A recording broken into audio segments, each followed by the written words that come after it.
नमस्कार, आदाब। मैं अनूप सोनी क्राइम पेट्रोल सतर्क के ब्लैक हेडलाइंस अध्याय के आज के एपिसोड में आप सबका स्वागत करता हूं।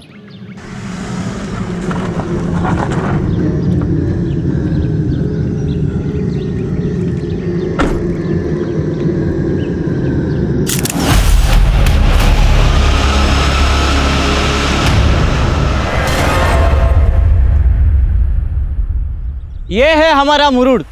हमारा मुरुड पहले बीच के लिए और पानी के अंदर बने किले के लिए बहुत फेमस था। हाँ, लेकिन कुछ टाइम से इस जगह के लिए भी बहुत फेमस हो गया है। ये वही जगह है जहां उस लाल दुपट्टे वाली औरत का मर्डर हुआ था।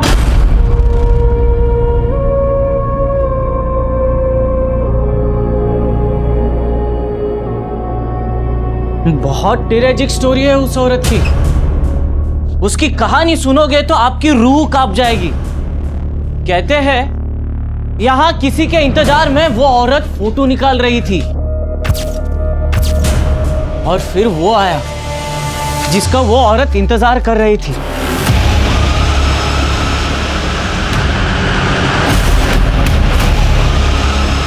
वो औरत जिसका इंतजार कर रही थी वही आदमी उसकी जान का प्यासा बन गया। उसने उसका गला दबोचा, उसकी सांसें थम रही थी, उसका गला घुट रहा था। जैसे तैसे करके वो यहाँ सीढ़ियों से नीचे भागी।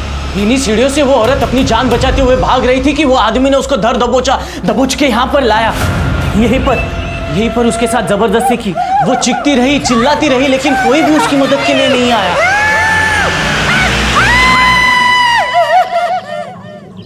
आज भी उसकी चीखें इन्हीं हवाओं में गूंज रही है। सुनाई दी? हाँ? दी सुनाई दी? No, this doesn't make any sense. क्यों फेंक रहे हो? इस तरह की तो कोई आवाजें नहीं सुनाई दे रही। सुनाई देगी साहब, सुनाई देगी। थोड़ा फील करेंगे ना तो सुनाई देगी। ये हमारे मनी साहब कभी झूठ नहीं बोलते, एकदम सच्ची घटना है ये। इधर आओ सर, इधर आओ। ये पेड़ देख रहे हो? बस इसी पेड़ पर उस औरत की लाश लटक रही थी।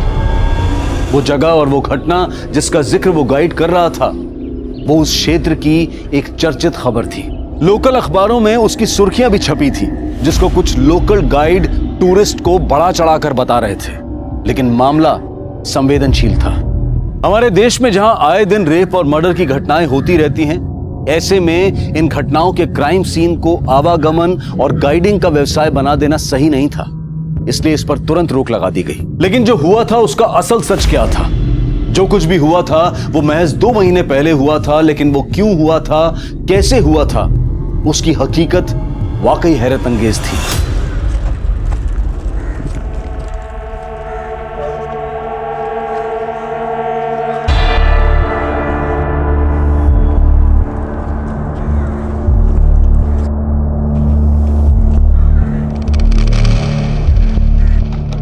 Good morning ma'am. मैम आप कहाँ हो मैम? अरे मैम, हमारे बैंक के एमडी स्टिंकर्स भेज रहे हैं, आप रिप्लाई क्यों नहीं कर रहे हो मैम? क्या है ये तन्मेश? ना गुड मॉर्निंग ना नमस्ते, बस आती काम की बात शुरू। I am so sorry ma'am. Good morning ma'am. पहले गुड मॉर्निंग मैंने बोला ना। एक्चुअली चलो जल्दी से बताओ, नाश्ते में क्या लाए हो? मैम कुछ तो बात है आप में, इतना रिलैक्स कैसे रह लेते हो आप? अच्छा आपके पास तो कार है ना मैम, आप साइकिल से क्यों आते हो फिर? अरे भाई, पोल्यूशन इतना बढ़ गया है, मुझे लगता है कि जितना हो सके साइकिल से ट्रैवल करना चाहिए। और हमारे बैंक का क्या मैम, जो ऑलरेडी बैड डेब्ट से पोल्यूटेड है? आपको पता है हमारे लोन कस्टमर लोन नहीं चुका पा रहे हैं। एनपीआर इतना बढ़ गया है कि बैंक ऑलरेडी डूबने के कगार पे आ गया है। और हमारे एमडी फोन पे फोन करके पूछ रहे हैं कि डूबे हुए लोन की रिकवरी के लिए कर क्या रहे हो? आज मैं अपने बोर्ड ऑफ डायरेक्टर्स को ऐसा सोल्यूशन देने वाली हूँ जिससे सिर्फ हमारी ब्रांच ही नहीं बल्कि पूरा बैंक हर मुसीबत से मुक्त हो जाएगा। ऐसा क्या सोल्यूशन है मैम जो बैंक डूबने से बच जाएगा? अचार। अच्छा, कल ना पराठों के साथ अचार लाना मत भूलना, ओके? मैं हाथ धोकर आती हूँ।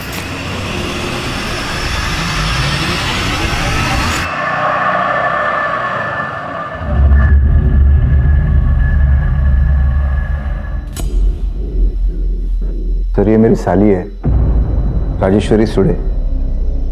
ये यूनिटी बैंक ऑफ महाराष्ट्र में मैनेजर है। कल सुबह से ही राजेश्वरी का कुछ पता नहीं चल रहा सर। राजेश्वरी आपके साथ रहती है? नहीं सर, वो हमारे घर से थोड़ा दूर अकेले रहती है। कल सुबह वो हमारे घर आई थी, मगर उसके बाद से वो गुड मॉर्निंग जीजू। Good morning, good morning. Good morning ताई। Good morning. अरे वाह रजी, आजकल फिटनेस पे बहुत ध्यान दे रही है। पर फिट रहने से क्या होगा, उम्र थोड़ी कम हो जाएगी। 34 की हो गई है, पता नहीं शादी कब करेगी। ताई फिर से वही बात, ये सब छोड़ 500 रुपए दे। क्यों, क्या हुआ? अरे वॉक पे निकली ना तो पर्स कैरी नहीं किया, अब सोचू जाते हुए फ्रूट्स खरीद लूं। वो रोजाना ऑफिस के बाद हमारे घर आती है और डिनर करके ही जाती है, लेकिन कल शाम को वो घर नहीं आई और जब उसका फोन ट्राई किया तो उसका फोन भी बंद आ रहा है। हाँ सर, हमने कल बैंक में भी फोन करके पता किया था तो पता चला कि वो बैंक में भी नहीं आई थी और कल से ही उसके घर पे ताला भी लगा हुआ है। देखिए, ये भी तो हो सकता है कि राजेश्वरी आप पे किसी रिश्तेदार के यहाँ पे गई हो। आपने कुछ पता किया? सर वो हमारे अलावा हमारी छोटी बहन के घर जाती है, मैंने उसको भी कॉल किया था पर वो वहाँ भी नहीं गई थी। हाँ योगी ताई। माऊ, राजी तेरे यहाँ आई है क्या? नहीं तो क्या हुआ ताई, आप ऐसे क्यों पूछ रहे हो? देखिए, राजेश्वरी एक वर्किंग वूमेन है, ये भी तो हो सकता है कि वो अपनी मर्जी से कहीं गई हो। पर सर उसका फोन बंद आ रहा है। ठीक है, अभी आप थोड़ा वेट कीजिए, अगर कुछ नहीं पता चलता तो हम एक्शन लेते हैं।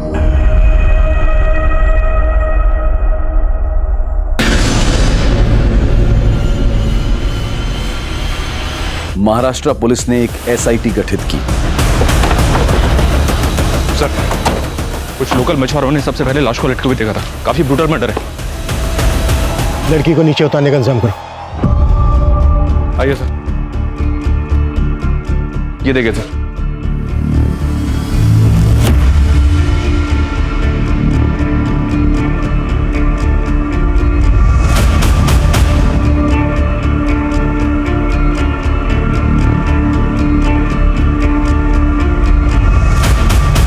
इस लड़की का रेप वहां ऊपर खंडर में किया गया होगा जहां पर हमें खून के धब्बे मिले। और ये देखो, इस लड़की को यहां से ये घसीटते हुए यहां तक लाया गया और फिर इसको ऊपर टांग दिया गया पेड़ से। रेप बहुत ही ब्रूटल है, ये किसी एक आदमी का काम नहीं लगता, एक से ज्यादा लोग रहे होंगे। और जो लड़की की हालत है उससे तो यही लग रहा है कि कातिल बहुत ही बेखौफ होंगे। Right sir.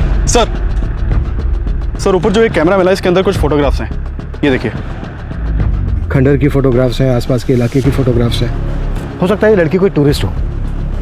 यहाँ पर जितने भी गाइड्स हैं सबसे बात करो और आसपास की शॉप, होटल्स, इनमें भी पता करो। हो सकता है इस लड़की के बारे में कुछ पता चल जाए। सर इस लड़की की पॉकेट्स में कुछ नहीं मिला, सिर्फ ये लोटस पार्किंग की रसीद मिली है राजापुरी की। सर कार का नंबर लिखा है लेकिन पूरा नहीं लिखा है। कार का नंबर है 3715, 9 फरवरी की, 2 दिन पहले की, लोटस पार्किंग। चलो लोटस पार्किंग चलते हैं। सर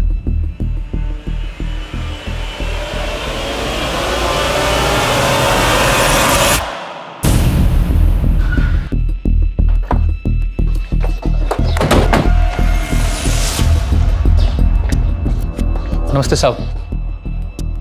ये देखो साहब, जल्दी जल्दी मैं बस गाड़ी का आखिरी 4 नंबर लिखता हूँ और उनको रसीद दे देता हूँ। उसके बाद उसकी सारी डिटेल इस रजिस्टर में लिखता हूँ। मैं बताता हूँ साहब। XX 3715 साहब, ये 9 फरवरी को यहाँ पे आई थी 2:15 पे।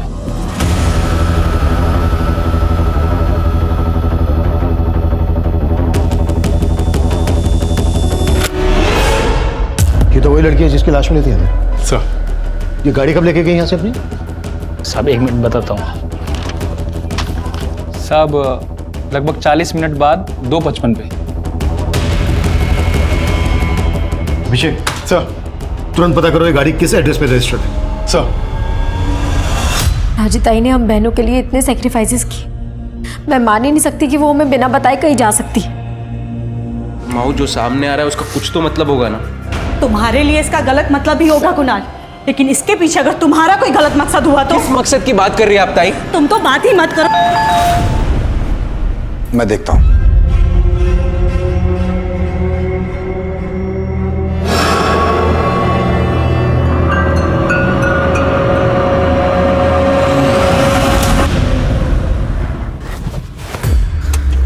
अरे वाह, तू तो बहुत से गाड़ी दौड़ाने लग गई। पर अफसरों की गाड़ियां कब तक दौड़ाएगी? मैं क्रिमिनल्स दौड़ाती हूँ, अफसर की गाड़ी दौड़ाने के लिए पुलिस में भर्ती थोड़ी ना हुई थी। ठीक है मैडम, हम जानते हैं आपको खतरों से खेलने का शौक है, पर मेरे बारे में भी तो कुछ सोचो। तेरे बारे में तो सोच रही हूँ, इसीलिए तो तुझे ये टेम्पो लेकर दिया है। अच्छा, अब मुझ पे ध्यान देना बंद कर और कमाई पर ध्यान दे। चल मैं निकलती हूँ। Okay madam.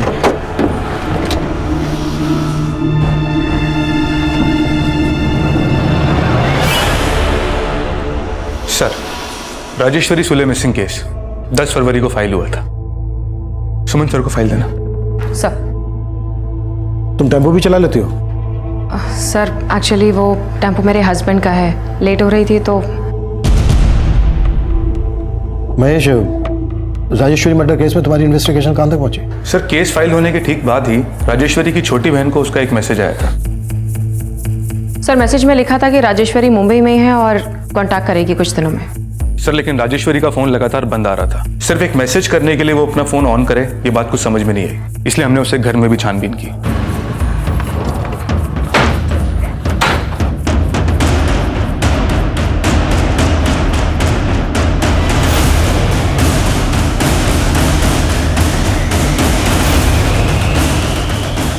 लेकिन उसे घर में भी कुछ सस्पिशियस मिला नहीं, और उसे घर के बाहर लगे सीसीटीवी कैमरे की फुटेज देखने के बाद यही लगा कि वो अपनी मर्जी से कहीं गई थी।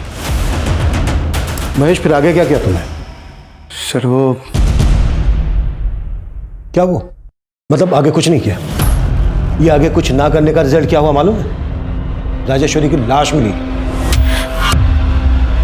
अब यहाँ बंदी बंद करो और राजेश्वरी की फैमिली को बनाओ शनाख्त के लिए।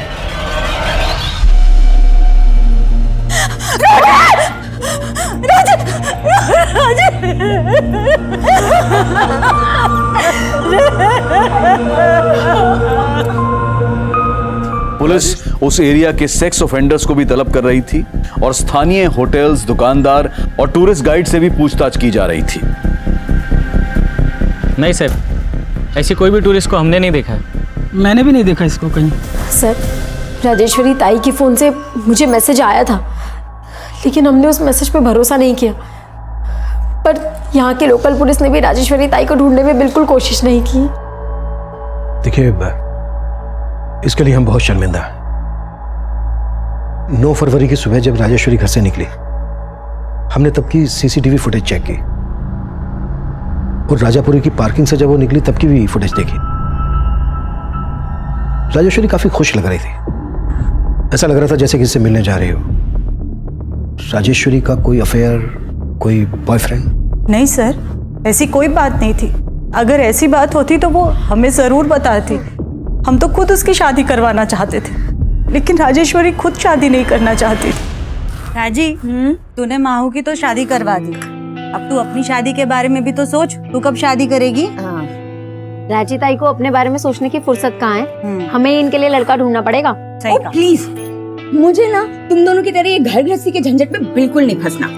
अच्छा जी, तो तुम्हारा कहने का मतलब है कि हमने शादी कर ली और घर गृहस्थी के झंझट में फंस गए? और नहीं तो क्या? अरे काय मस्त दिसतंय तिघी, हा? ट्रेनच्या बोगी सारखा। पण एक सेकंड, मालिश नाही, एक दूसरे को गुदगुली करो। क्या? अरे मस्त फोटो आएगा, बघा बघा इकडे।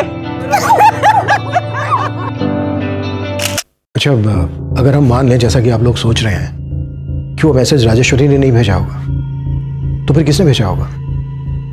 आप लोगों को शक है किसी पर? सर, उसका तो कोई पता नहीं, लेकिन राजेश्वरी के गायब होने के बाद उसका एक कलीग यहाँ आया था। देखिए, राजेश्वरी मैम ने सिर्फ आप लोगों को हैरान नहीं किया, उनके फैसले से पूरा बैंक हैरान है। बैंक हैरान था मतलब? जी, उन्होंने रिजाइन कर दिया था। एमडी सर को रेजिग्नेशन भी मेल कर दिया था उन्होंने। राजेश्वरी उस बैंक में 10 साल से थी, हमें तो विश्वास ही नहीं हुआ कि वो ऐसे रिजाइन कर देगी। नहीं मैडम, मैं इस बार नहीं कर पाऊंगी। देखो कविता, तुम इस तरीके से पीछे नहीं हट सकती हो, और तुम ही कहती हो ना कि तुम्हें मेरी तरह कामयाब बनना है, तो मेरी तरह सोचना भी पड़ेगा।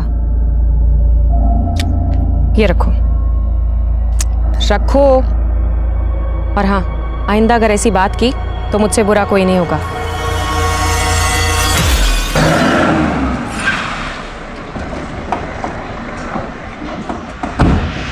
सर, आप गलत समझ रहे हैं सर। राजेश्वरी मैम के गायब होने से पहले ही उन्होंने रिजाइन कर दिया था।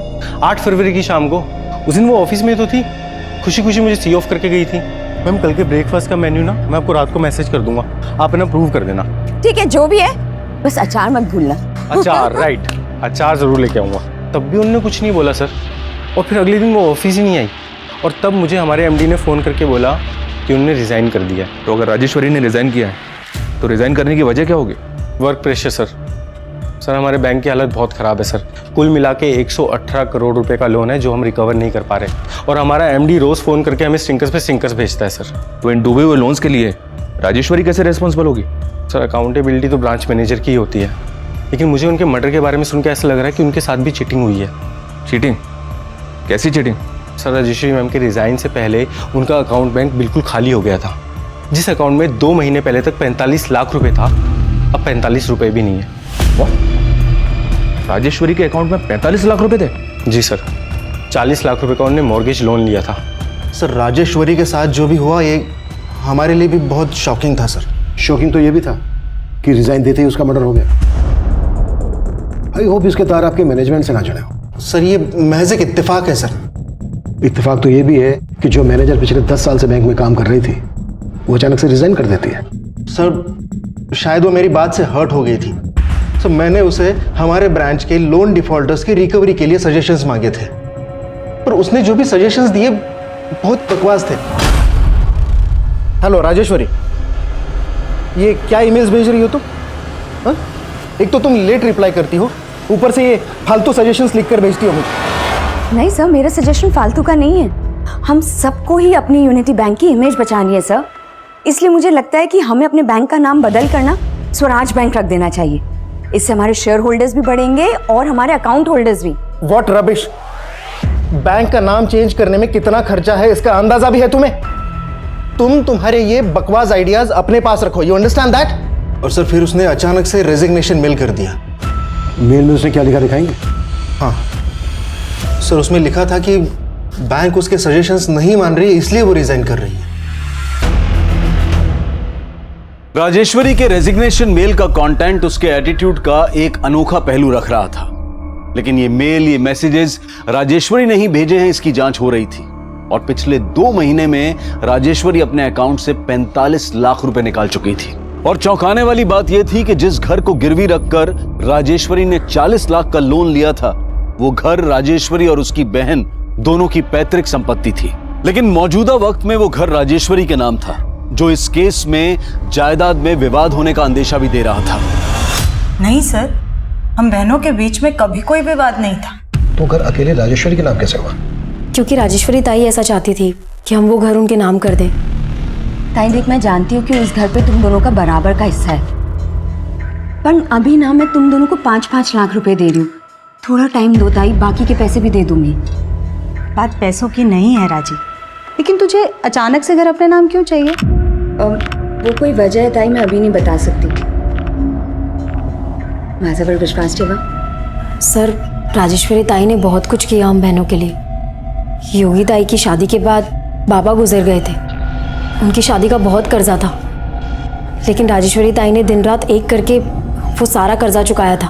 बचपन से ही मेरी छोटी बहन महेश्वरी का पैर खराब था, इसलिए खुद मुझली राजेश्वरी ने शादी ना करके पहले महेश्वरी की शादी करवाई। उनकी बहुत एहसान है हम बहनों पर, इसलिए बिना कोई सवाल किए हमने वो घर उनके नाम कर दिया था। और सर बदले में राजेश्वरी हमको 5-5 लाख रुपए दे रही थी, लेकिन हमने उससे वो भी नहीं लिए। उसने घर अपने नाम करवाते 40 लाख रुपए का मॉर्गेज लोन लिया था। ऐसी क्या जरूरत आ गई थी जो अचानक से घर गिरवी रख दिया उसने? सर उसने घर गिरवी रखा था ये हमको नहीं पता है, और ऐसी तो कोई ज़रूरत नहीं थी राजेश्वरी को। सर हमें बिल्कुल भी अंदाज़ा नहीं है कि राजेश्वरी ताई ने घर गिरवी रखकर 40 लाख रुपए का लोन लिया होगा। पर सच है, पता किया हमने, और राजेश्वरी ने अपने बैंक से तुम्हारे पति को 2 करोड़ का लोन दिलवाया था, और पिछले 6 महीने से उस लोन की एक भी EMI नहीं भरी है तुमने। सर वो मेरा बिजनेस घाटे में जा रहा है, मगर इसका ये मतलब नहीं है कि मैं लोन रीपे नहीं करूंगा। सर कुणाल की तो नियत ही नहीं थी लोन चुकाने की। इसी बात पे राजेश्वरी थोड़ा उससे अपसेट रहती थी। सर तुम्हें अंदाजा भी है कि तुम्हारी वजह से मेरी इमेज कितनी खराब हो रही है बैंक में? कोशिश कर रहा हूँ ना। कोई कोशिश नहीं कर रहे हो तुम। देखो मैं बोल रही हूँ, अगर तुमने लोन पे नहीं किया ना तो बहुत स्ट्रॉन्ग केस बनाऊंगी तुम्हारे खिलाफ। और सर उस दिन के बाद से राजेश्वरी ने कुणाल से बात करना भी बंद कर दिया था। सर आप बेकार शक कर रहे हैं। इन सारी बातों का राजेश्वरी के मर्डर से कोई लेना देना नहीं है। सर क्या हुआ संतोष? सुमन कहाँ है सर? सुमन तो अभी तक नहीं आई जॉब पे। सर क्या बात कर रहे हैं, वो कल रात से नाइट ड्यूटी से घर नहीं पहुंची है। कल कोई नाइट ड्यूटी नहीं थी सुमन की, और रात को 10 बजे चली गई थी।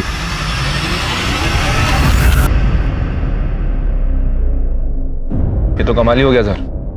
राजेश्वरी के केस ने हमारे सर की छत ही छीन ली। अभी कुछ दिन के लिए यहाँ खुले में काम करना पड़ेगा। कोई नहीं, खुले में दिमाग और काम करता है। तो चाय नहीं रुकनी चाहिए। छोड़ो,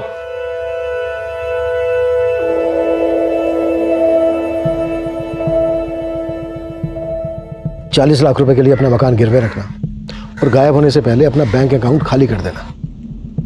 और राजेश्वरी आखिरी बार जब अपनी बड़ी बहन से मिली थी तो 2000 रुपए उधार लेकर गई थी। ये सब छोड़, 500 रुपए दे। क्यों, क्या हुआ? अरे वॉक पे निकली ना तो पर्स कैरी नहीं किया। अब सोचू जाते हुए फ्रूट्स खरीद लूं। 500 छुट्टे तो नहीं है, 2000। कोई बात नहीं जीजू, 2000 दे दो। उस वक्त तक उसका बैंक अकाउंट खाली हो चुका था। ऐसा लग रहा है जैसे उसको कोई ब्लैकमेल कर रहा था। धीरे धीरे उसको कंगाल किया और उसके बाद रेप करके उसका मर्डर करके फेंक दिया उसको। और क्राइम ऐसी जगह पर गया कि जैसे लगे कि किन्हीं रैंडम ऑफेंडर्स का काम है। लेकिन सर राजेश्वरी के कॉल रिकॉर्ड्स में कुछ भी शक करने जैसा मिल नहीं रहा है। राजेश्वरी की जिंदगी तो संदेहों से भरी पड़ी है।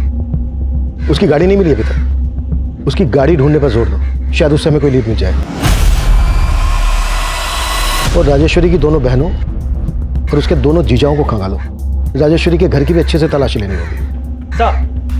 सर इंस्पेक्टर महेश की टीम की एसआई सुमन अचानक से कहीं गायब हो गई है सर। व्हाट?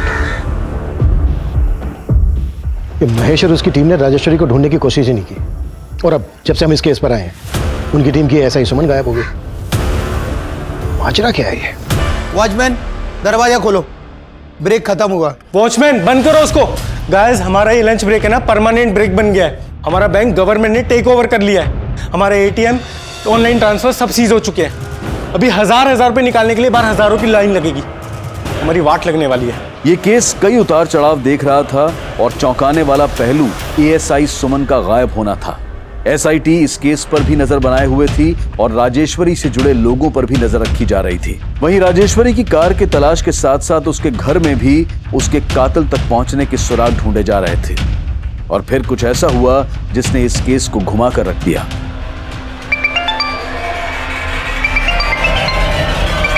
हाँ बोलो।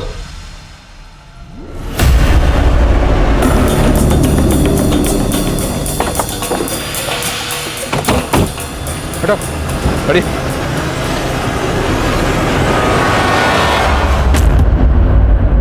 राजेश्वरी की कार में एएसआई सुमन की लाश। लगता है सुमन के साथ भी ब्रूटल रेप किया गया। राजेश्वरी को रेप करके पेड़ से लटका दिया गया और अब राजेश्वरी की कार में हमें एएसआई सुमन की लाश मिलती है। अब तक हम ये मानकर चल रहे थे कि किलर ने ही राजेश्वरी की कार को गायब किया होगा। तो क्या जो राजेश्वरी का कातिल है उसी ने सुमन को भी? लेकिन सर सुमन को गायब करने के पीछे इंस्पेक्टर महेश सुमन के पति पे शक जता रहा था।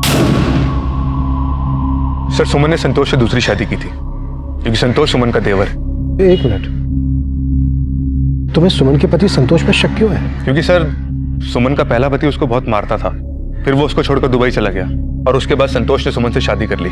और अब जब संतोष भी सुमन के साथ मारपीट करने लगा तो सुमन बहुत परेशान थी। सर संतोष की वजह से मैं काम पर फोकस नहीं कर पा रही हूँ और उसको मेरा घर लेट आना पसंद नहीं है, इसलिए मैं सोच रही हूँ कि मैं जॉब ही छोड़ दूँ। सर मैंने उसके पति से बात करके उसको काफ़ी समझाने की भी कोशिश की थी, लेकिन अब जब सुमन की लाश मिली है तो मुझे पूरा यकीन है कि संतोष ने सुमन का कत्ल किया।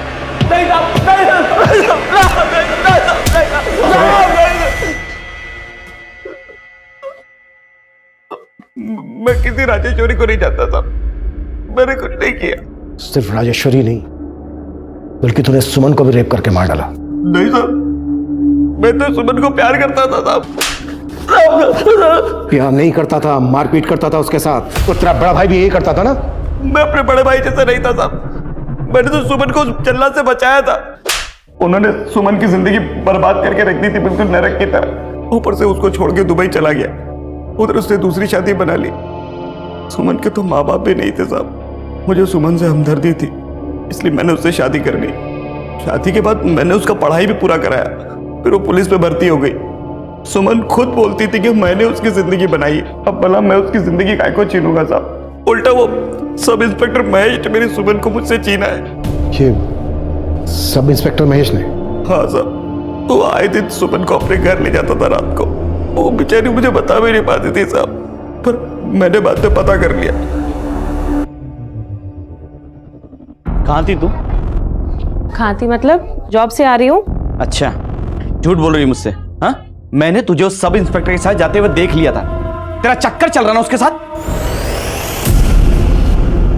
तुम गलत समझ रहे हो संतोष। अच्छा, तो क्या काम था इतनी रात को वहां पर? हाँ, क्या बताऊं संतोष, वो कमीना मेरे साथ जबरदस्ती कहता है कि उसकी बात नहीं मानूंगी तो सस्पेंड कर देगा मुझे। मेरा काम छूट गया था साहब। सुमन ने मेरे को टेम्पो लेके दिया, कर्जा लेके, पर मेरे को नहीं मालूम था साहब कि वो घर चलाने के लिए उसकी जुर्म सह रही थी। देखिए सर, मैं मानता हूँ कि सुमन और मैं एक कलीग से कुछ ज्यादा ही थे। दरअसल बात यह है कि सुमन अपने पति से काफी तंग आ गई थी और यही कारण है कि हम दोनों करीब आ गए थे। संतोष को हम पर शक होने लग गया है। तुम संतोष से इतना घबराते क्यों? डिवोर्स दे दो ना उसको। सर, सुमन मेरे साथ रिलेशन भी बना रही थी और अपने पति को भी नहीं छोड़ रही थी। इसलिए तुमने उसको? नहीं सर, मैंने ऐसा कुछ नहीं किया। जरा आप खुद सोचिए ना, अगर मैंने ऐसा कुछ किया होता तो मैं सुमन की बॉडी को राजेश्वरी की गाड़ी में डंप क्यों करता? मुझे फंसाया जा रहा है सर, मैं बेकसूर हूं और यही सच है। वाह, क्या बात है। मेरी और राजेश्वरी की अनबन को बढ़ा चढ़ाकर आप लोगों ने मुझे अंदर करवाने की पूरी कोशिश कर डाली थी। तू अपनी बीवी का मुंह बंद करवा सकता है, लेकिन हम क्यों चुप रहते? जो सच था बोल दिया। आप लोगों ने अखबार नहीं पढ़ा? राजेश्वरी की गाड़ी में एक पुलिस वाली की हत्या हुई है। अच्छा, मतलब उसके साथ भी तेरा चक्कर था? क्या बकवास कर रहे हो दादा? मैं अच्छी तरह समझता हूँ तुम क्या खेल खेल रहे हो। मुझे अंदर करवा के मेरी बीवी को बहका दोगे और वो पुश्तैनी घर खुद हत्या लोगे। अभी निकल यहाँ से, बहुत हो गया तेरा, चल निकल यहाँ से। राजेश्वरी और सुमन की पोस्टमार्टम रिपोर्ट में काफी समानताएं हैं। राजेश्वरी की लाश लाल दुपट्टे से लटकी हुई मिली थी और सुमन के गले के स्ट्रैंगुलेशन मार्क्स में लाल धागे के ट्रेसेस मिले हैं। लेकिन सर, सुमन मर्डर की क्राइम लोकेशन पे हमें कोई लाल कपड़ा नहीं मिला है। आखिर किलर के दिमाग में चल क्या रहा था जो उसने इस तरह से? सुमन के कॉल रिकॉर्ड्स चेक किए मैंने सर, उसके कॉल रिकॉर्ड्स में इस कविता का नंबर मिला है। सुनीता के मर्डर वाले दिन से ही कविता का फोन स्विच ऑफ है और ये नंबर राजापुरी के एड्रेस पर रजिस्टर्ड है। राजापुरी? मर्डर वाले दिन राजेश्वरी को राजापुरी की पार्किंग में देखा गया था उसकी कार के साथ। मुझे इस कविता की सारी इंफॉर्मेशन चाहिए। सर, राजेश्वरी के छोटे जीजा कुणाल का इस यूसुफ के साथ कनेक्शन मिला है। यूसुफ शेख? ये तो बेटिंग माफिया है ना? जी सर। पर ये तो काफी दिनों से अंडरग्राउंड था। एक और बात सर, पता चला है कि कुणाल राजेश्वरी को पहले से जानता था, कॉलेज में दोनों साथ ही पढ़ते थे।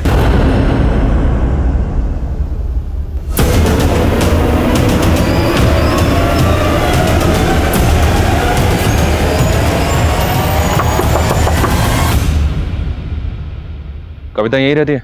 जी साहब, कविता मेरी छोटी बहन है। कहाँ है वो? साहब मुझे नहीं पता, मैं खुद परेशान हूं उसके लिए। उसका फोन भी बंद आ रहा है साहब। अभी मेरी बात ध्यान से सुनो। ये ऐसा ही लेडी सुमन का मर्डर हो गया और कविता सुमन को कॉल करती थी। अगर हमसे कुछ भी छुपाया ना तो साहब मैं कुछ नहीं छुपाऊंगा, बल्कि मैं ये भी बता देता हूं जो कविता ने मुझे किसी को कहने मना किया था। क्या कहने से मना किया था? साहब वो कविता सुमन मैडम की खबरी है। क्या? कविता सुमन की खबरी? जी साहब, एक बार कविता ने किसी चोर को एक औरत की चेन खींच के भागते हुए देखा था। कविता ने उसे पकड़ लिया। उसी दौरान सुमन मैडम की और कविता की मुलाकात हुई। बहुत बहादुरी का काम किया तुमने कविता। क्या करती हो? मैडम जी मैं काम ढूंढ रही हूँ, लेकिन पढ़ाई लिखाई कम होने के कारण मुझे कहीं पर काम ही नहीं मिलता है। मेरे लिए काम करोगी? और तभी से कविता को सुमन मैडम ने अपनी खबरी बना लिया। ना सिर्फ खबरी, कविता की ओपन कॉलेज में एडमिशन भी करवाई सुमन मैडम ने। सर, राजेश्वरी कॉलेज में मेरी सीनियर थी और मैं छोटे मोटे जॉब्स करने के बाद अपना बिजनेस करना चाहता था। बिजनेस लोन के लिए मैंने उसकी हेल्प लेनी चाहिए। कुणाल, तुम्हारा क्रेडिट स्कोर बहुत खराब है। कोई भी बैंक तुम्हें बिजनेस लोन नहीं दे सकता। इसीलिए तो मैं आपके पास आया हूँ, प्लीज़ मेरी हेल्प कर दीजिए। ठीक है चलो, आई विल ट्राई समथिंग, पर अगर इसके बदले में मैं तुमसे कुछ मांगूं तो तुम मुझे दोगे? अरे आप बोल के तो देखिए, मैं आपके लिए कुछ भी करने को तैयार। कुणाल, मैं तुम्हें बहुत सालों से जानती हूँ। आई नो तुम एक बहुत ही सरल और अच्छे लड़के हो। अच्छा, मैंने सुना है कि तुम अपनी शादी के लिए लड़की ढूंढ रहे हो। हाँ, पर दैट्स ग्रेट। मैं भी अपनी बहन महेश्वरी के लिए तुम्हारे जैसा लड़का ढूंढ रही हूँ। क्या तुम मुझसे शादी करोगे? और ये लोन तुम मुझ पे छोड़ दो, आई विल हैंडल इट। लेकिन उसने मेरी मजबूरी का फ़ायदा उठाकर अपनी अपाहिज बहन से मेरी शादी करवाई।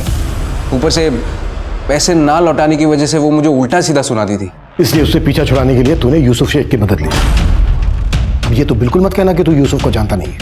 सर, मैं बैटिंग पे पैसे लगाता था, इसलिए मेरी यूसुफ शेख के साथ बोलचाल थी। मैं क्या सर, राजेश्वरी भी यूसुफ शेख को जानती थी। राजेश्वरी यूसुफ को जानती थी? जी सर। सर, राजेश्वरी भी बैटिंग पे पैसे लगाती थी। तेरे कहने का मतलब यह है कि राजेश्वरी को यूसुफ ने? राजेश्वरी ने अपना घर गिरवी रख के 40 लाख का लोन उठाया था। पक्का उसको यूसुफ को कोई मोटी रकम देनी थी, जिसका यूसुफ ने राजेश्वरी से बदला लिया। पुलिस तुरंत यूसुफ की तलाश में जुट गई, लेकिन एएसआई सुमन की खबरी कविता के गायब होने की पहेली इस केस को उलझा रही थी। पुलिस को कविता की कोई लीड नहीं मिल रही थी, लेकिन उनके खबरी नेटवर्क ने यूसुफ को ढूंढ निकाला। साहब, अपना तो बैटिंग का धंधा है साहब, और उसमें वो डराना धमकाना तो चलता ही रहता है साहब। अगर साहब यकीन मानिए, मैंने मर्डर किसी का नहीं करवाया। तो राजेश्वरी को धमकाकर कितना पैसा लूटा तूने उससे? क्या बात कर रहे हो साहब, वो तो जीत रही थी साहब, पर उसने मुझे नहीं बल्कि मैंने उसको पैसा देना था। तो तूने राजेश्वरी के पैसे ना देकर उल्टा उसी का हिसाब चुकता कर दिया? सर, मैंने कुछ नहीं किया है सर।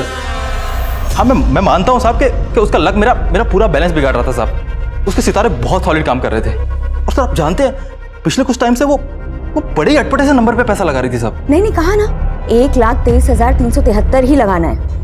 मेरा लक चलेगा इस रकम के नंबर से।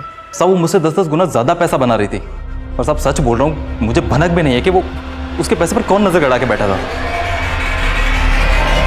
सर, अगर यूसुफ की बात सही है तो इस लकी नंबर का कनेक्शन न्यूमरोलॉजी से हो सकता है। इस बात को एक बार और कंफर्म करते हैं सर। राजेश्वरी 2 महीने पहले तक अपने नाम की स्पेलिंग में W की जगह V इस्तेमाल कर रही थी। उसने अपने बैंक अकाउंट में भी ये करेक्शन की थी। तो यूनिटी बैंक का नाम बदलकर स्वराज बैंक रखने का सजेशन उसका न्यूमरोलॉजी से जुड़ा था?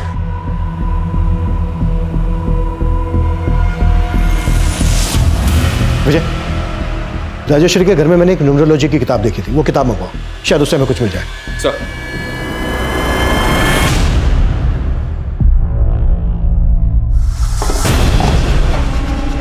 अगं काय केलं सोय? मी इथं लोकांचं नशीब लिहितोय और तूने उस पे पानी फेर दिया। ज्योतिका बासु ऑथर, इस ऑथर का ईमेल आईडी यहाँ पर सर्कल किया हुआ है। शायद राजेश्वरी से कंसल्ट करती होगी। ज्योतिका बासु के बारे में सब कुछ पता करो। सर, एक तरफ पुलिस ज्योतिका बासु नाम की एक न्यूमरोलॉजिस्ट का पता कर रही थी, और वहीं दूसरी तरफ उनके इलाके में एक मेल न्यूमरोलॉजिस्ट मुरली प्रसाद की लाश मिली। मुरुड में हुई ये तीसरी हत्या थी। पुलिस ने मुरली की बीवी कुसुम से भी पूछताछ की, लेकिन उन्हें मुरली का सुमन और राजेश्वरी से कोई कनेक्शन नहीं मिला। वहीं कविता की तलाश में पुलिस मनोहर पर नजर रख रही थी, और तभी इस केस में एक नया घुमाव आया। सर, इस किताब के ऑथर ज्योतिका बासु का तो 3 साल पहले देहांत हो गया था, और ऐसा कुछ भी नहीं मिल रहा है जिससे लगे कि न्यूमरोलॉजी का इस मर्डर से कोई कनेक्शन हो सकता है। सर, आपके नाम ये लेटर आया है, लेकिन भेजने वाले ने इस पे अपना नाम नहीं लिखा है।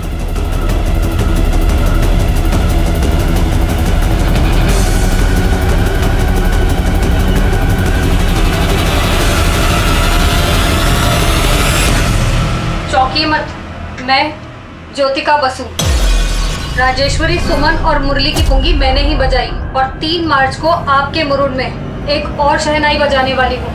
रोक सको तो रोक लो। लेकिन सर, ये ज्योतिका बासु कैसे हो सकती है? कहीं ये कविता तो नहीं जो हमें चैलेंज दे रही है? अगर ये कविता है तो इसके साथ कोई मर्द भी इन्वॉल्व होगा, क्योंकि 2 औरतों का रेप हुआ है। हम इसके चैलेंज को लाइटली नहीं ले सकते। अपनी पूरी टीम को अलर्ट कर दो, ये लोग कुछ भी कर सकते हैं। मूव।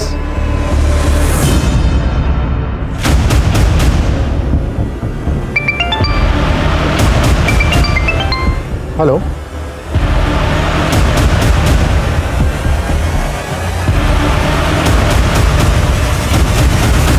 देखना कोई डेड बॉडी के पास ना आए। आइए सर, ये देखिए एक और डेड बॉडी मिली है। ये चौथी हत्या किसी साइको सीरियल किलर का इंडिकेशन दे रही थी। पुलिस मान रही थी कि उस पेन ड्राइव से भेजी गई चेतावनी कविता की रिकॉर्डेड वॉइस होगी, लेकिन वो कविता की आवाज नहीं थी। कविता के गायब होने के रहस्य और भी गहरे होते जा रहे थे और वो धमकी भरी ऑडियो क्लिप भेजने वाले के बारे में भी कोई लीड नहीं मिल रही थी। मीडिया पुलिस की निंदा कर रही थी और हत्याओं की खबरों को बढ़ा चढ़ाकर छाप रही थी, जिसका नतीजा ये था कि मुरूर में आने वाले सैलानी भी क्राइम सीन देखने जाने लगे, जिसने पुलिस की मुसीबतें और बढ़ा दी। उसी लाल दुपट्टे से उस औरत की लाश यहाँ पर झूल रही थी। पुलिस को भी कुछ पता नहीं चला। क्या चल रहा है? हाँ, लेकिन जब क्या चल रही थे? आओ काय नहीं साहब, और टूरिस्ट लोग का जरा ये लोकेशन जगह दिखने का था ना। तू कुछ भी बोल के इनको घुमाएगा? हाँ, ज्यादा शाड़ा बन रहा है। देख तेरा लाइसेंस कैंसिल करवा दूंगा मैं। आओ आएगा ना साहब, मैं क्या मिनटो। चल, उसको ले। आप लोग भी चलिए।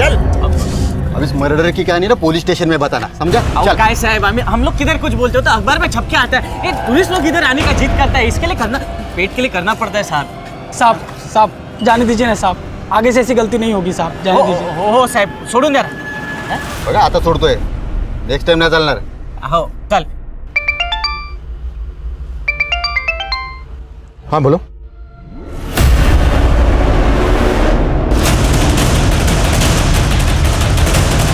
सर,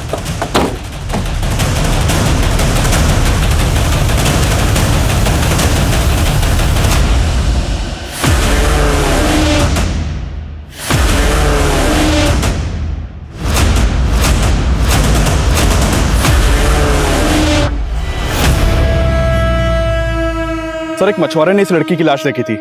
हमने लाश के आसपास सर्च किया तो एक कविता की आईडी मिली।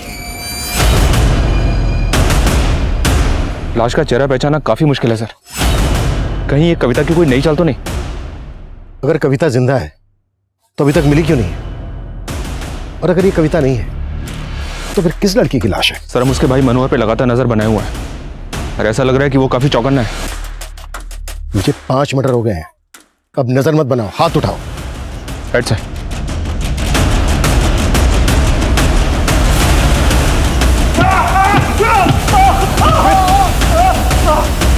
चल चल अब बोल। मैं सच बोल रहा हूँ, कविता कहाँ है मुझे नहीं मालूम साहब। मालूम नहीं है या तू भी उसके साथ मिलकर कांड कर रहा है? बोल। अरे आई शपथ सांगतो साहब, कविता कहाँ है नहीं मालूम मुझे। राजेश्वरी की लाश हमें लाल दुपट्टे से लटकी हुई मिली थी। इस केस का इस लाल रंग से जरूर कोई गहरा रिश्ता है। अभी तक हम ये भी पता नहीं लगा पाए हैं कि पेन ड्राइव में किसकी आवाज थी। वो जरूर विक्टिम्स की किसी जान पहचान वाली औरत की होगी। एक काम करो, विक्टिम्स की जान पहचान में जितनी भी औरतें हैं सबका वॉइस सैंपल लो और पेन ड्राइव में जो आवाज है उसके साथ मैच करो।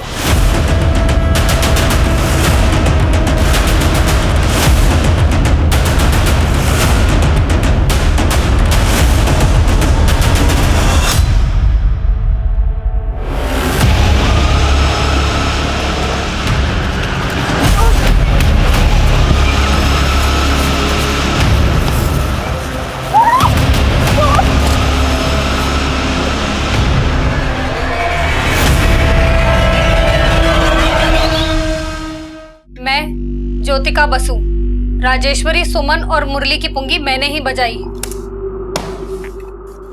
सब कुछ जांचने परखने के बाद ही हम इस नतीजे पर पहुंचे हैं किस पेन ड्राइव में तुम्हारी आवाज है। अब ये बोलो क्यों किया ये सब, और कौन कौन लोग मिले हुए हैं तुम्हारे साथ? कुसुम जैसी अबला को नहीं मारता मैं साहब, उसकी तो मजबूरी ही मेरा मजा थी। ये राजेश्वरी कैसे मिली तुझे? साहब उसके बैंक में मिली थी। हेलो, हाय, मैं आपका कस्टमर बैंक का, याद है आपको? आपके अकाउंट खुलवाया था। हाँ? अरे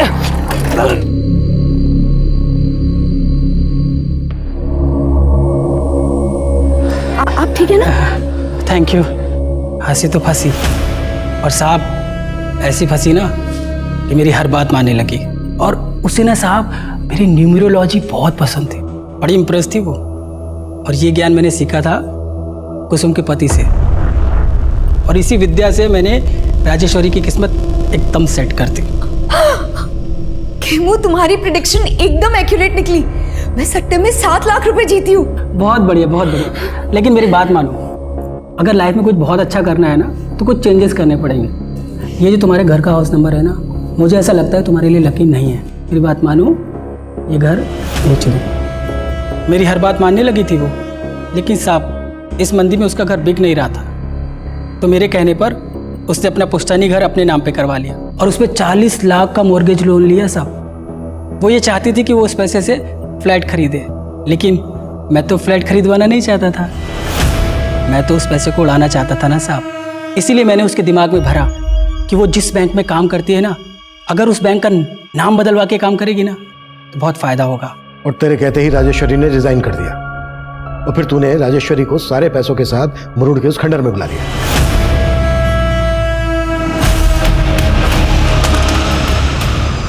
फिर मैंने राजेश्वरी के मोबाइल से उसकी छोटी बहन महेश्वरी को मैसेज किया। आप लोग तो जी जान से केस में लगे हुए थे, पर मैं भी चौकन्ना था, और वो खबरी दुगनी चौकन्नी। मैंने देखा वो लड़की राजेश्वरी की कार का फोटो सबको दिखा रही है, मुझे भी दिखाया। मैं अलर्ट हो गया, मैंने उसका पीछा किया और मौका मिलते ही खोपचे में ले लिया। कविता का कॉल पाते ही सुमन राजेश्वरी की कार के पास आ गई, और जब उसे कविता नहीं मिली तो उसने कविता को फ़ोन किया, और तब मैं वहाँ पहुँच गया। हेलो मैडम, आपकी कविता तो अब रही नहीं। कौन हो तुम? और आप भी अब कहीं की नहीं रहोगे।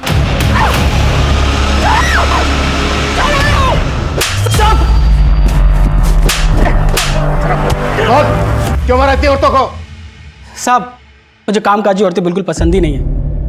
मेरी औरत वो भी जॉब करती थी साहब, और मुझे घमंड दिखाती थी।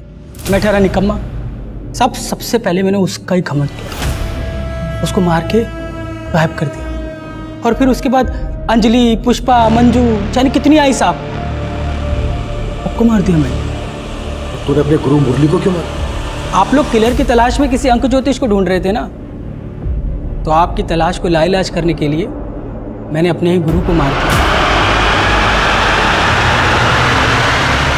और फिर आप सबको गुमराह करने के लिए मैंने कुसुम को अपने इशारे पर नचाया। चौंकिए मत, मैं ज्योतिका बसु, राजेश्वरी, सुमन और मुरली की पुंगी मैंने ही बजाई। फिर वो पेन ड्राइव आप लोगों को पोस्ट कर दी, और आप लोग लगे पेन ड्राइव की गुत्थी सुलझाने, और इधर मैं कामकाजी औरतों को एक एक करके मारता गया।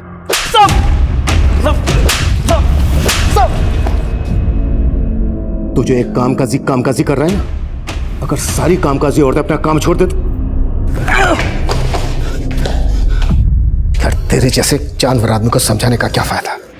अभिषेक अब जरा इसे अपना कामकाज दिखाओ।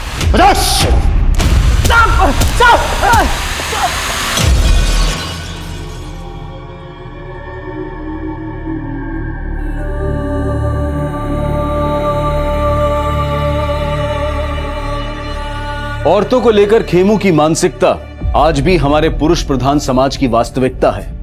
खेमू एक ऐसा सिरफिरा था जो अपनी बीवी समेत 15 औरतों का शोषण करके उन्हें मौत के घाट उतार चुका था। खेमू की गिरफ्तारी से हत्या और रेप के कई अनसुलझे केस सुलझ गए जो काफी अरसे से बैकलॉग में थे। कोरोना वायरस से बचाव के लिए सरकार और प्रशासन ने कई कदम उठाए हैं। ये जरूरी है कि हम उनके द्वारा दिए गए निर्देशों का सही तरह से पालन करें, अफवाहों पर विश्वास न करें, डर का माहौल न बनने दें। हमें पूरा विश्वास है कि हम सब एक साथ मिलकर इस आपदा को जड़ से मिटाने में सफल होंगे। देखते हैं हमारे आज के एपिसोड की दूसरी कहानी।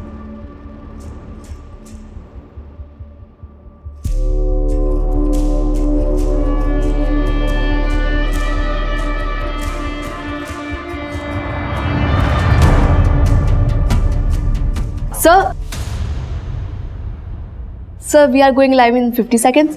Yeah, coming. Okay, let's go. Morning. Get the article on my desk. Ready, sir? Oh, come here. Oh. Just what I needed. Jadoo ki jhappi, you know. Let's go. Good morning, everyone. Mithilesh Kumar is here. Let's get this ball rolling. Focus set, है ना? Okay, sir. We are going live in 5 seconds. 5, 4, 3, 2, 1, go. Good morning, मैं हूं मिथिलेश कुमार और स्वागत है आपका सतर्क news channel में। आज की सबसे बड़ी खबर आ रही है महाराज्य से, जहां दो मुख्य पार्टियों के नेता अपने आप को मुख्यमंत्री का दावेदार मान रहे थे और तीसरी पार्टी के नेता ने रातों रात पूरा का पूरा खेल ही बदल लिया और ले ली मुख्यमंत्री की शपथ। इस पूरे के पूरे उलटफेर का आंखों देखा हाल जानने के लिए हम चलते हैं हमारी संवाददाता अनुष्का के पास, जो हमें बताएंगी कि महाराज्य में क्या महा खिचड़ी पक रही है। अनुष्का, क्या बोलते हो सर आप? I just love you.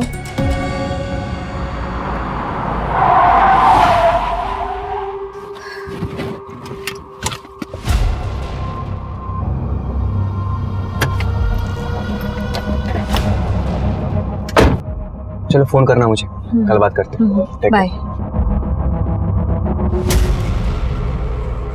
ओफो, कितनी बार कहा है खाते वक्त कोई मोबाइल नहीं। मम्मी, क्या कर रहा है मेरा बच्चा?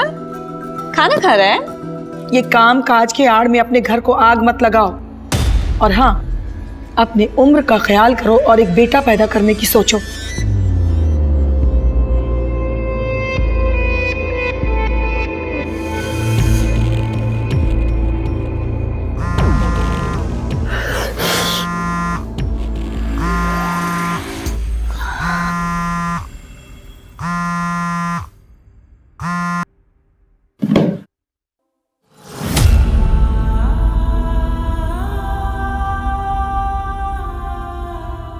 मिथिलेश, मेरा शो कब शुरू कराओगे?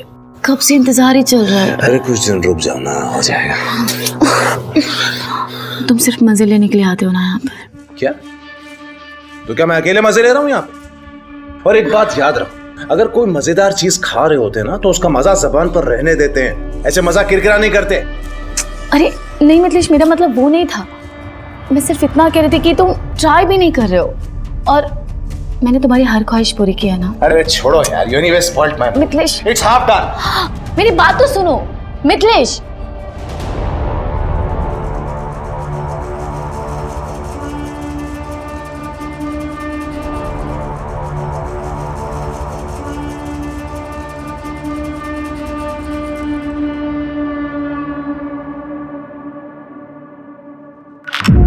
कहाँ थे तुम? कब से तुम्हें कॉल कर रही हूँ लेकिन तुमने मेरा फोन नहीं उठाया। दोपहर में भी मैंने मॉल से कॉल किया था, मुझे ड्राइवर की जरूरत थी, लेकिन ना ही तुमने फोन पिक किया, ना ही कॉल बैक किया, और ना ही मैसेजेस का रिप्लाई किया। कम ऑन यार दीपिका, तुम जानती हो मैं कहा था, और इंसान जब फोन नहीं उठाता ना तो वो बिजी होता है। अरे हाँ, मैं तो भूल ही गई थी। मेरा पति तो आजकल बहुत बिजी रहने लगा है लड़कियों के पीछे लीचड़ बन के। Mind your tongue. और वैसे भी ये तुम नहीं, तुम्हारे अंदर का टूटा हुआ कॉन्फिडेंस बोल रहा है। अरे तुम्हें तो अपनी किस्मत पे नाज करना चाहिए कि मिथिलेश कुमार तुम्हारा पति है। Damn it. पति का मतलब समझते हो मिथिलेश? सिर्फ नाम के पति हो तुम, और यही नाम तुम्हारी पहचान है। You remember that.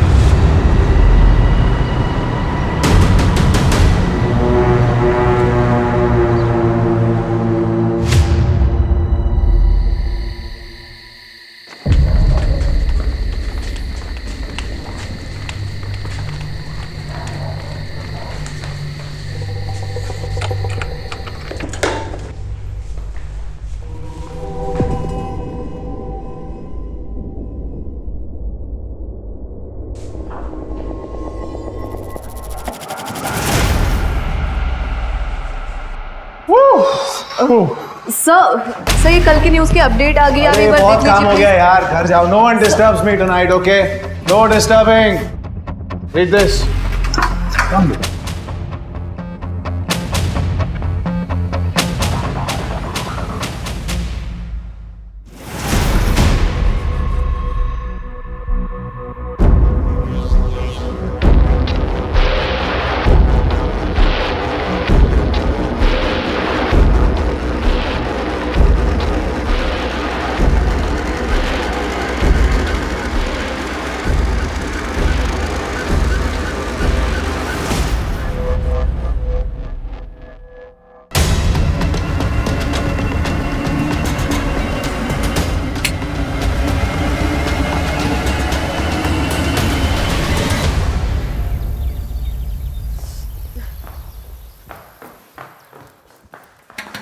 Sir sir sir